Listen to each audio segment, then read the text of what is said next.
A very good morning to you. Welcome to our Bird Notes. This is Dwight Davis. Recently, while sorting through some books and papers, in the continuing vain effort to get organized and to downsize, I came across some yellowing pages from the Virginian Pilot from several years ago. What I had saved was a reprint of an article titled Fantastic Flyers by Carl Zimmer of the New York Times, describing some of the astonishing facts that we have learned about migrating birds, thanks to advances in tracking technology. The article did not address the origins of migration, that topic is still under discussion, nor avian navigation, though we now appear to understand the basis of that feat. No, it was some of the mechanics of migration that were offered, some known facts that leave one amazed. The bar-tailed godwit was the poster bird for this article.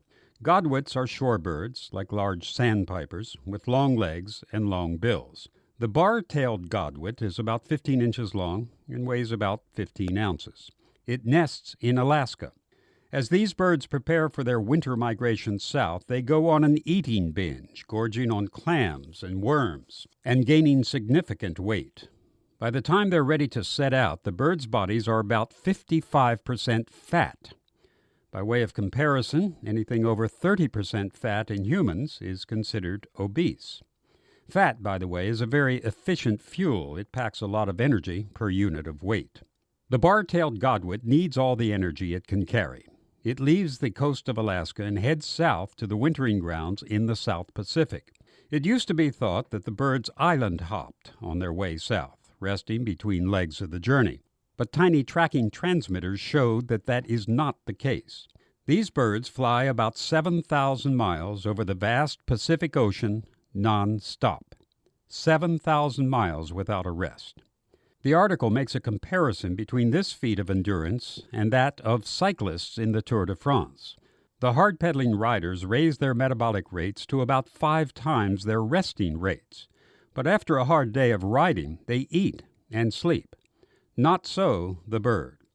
It elevates its metabolic rate between 8 to 10 times normal and flies constantly at about 40 miles per hour, drawing on its fat reserves, covering that 7,000 miles in 9 days.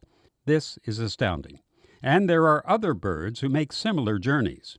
Curlews and whimbrels related to godwits have been shown to fly 6,000 and 5,000 miles respectively, non-stop. And the Arctic tern migrates from the Arctic to Antarctic waters some 40,000 miles a year round trip.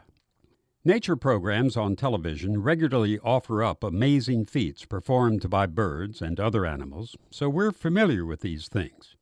But even at that, one is still amazed.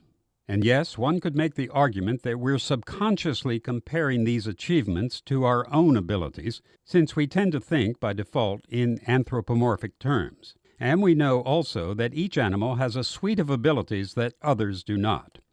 We can solve crossword puzzles, and godwits can't. But still, a pound or so of feathers, bones, and muscle, flying 7,000 miles non-stop in 9 days, is a wonder.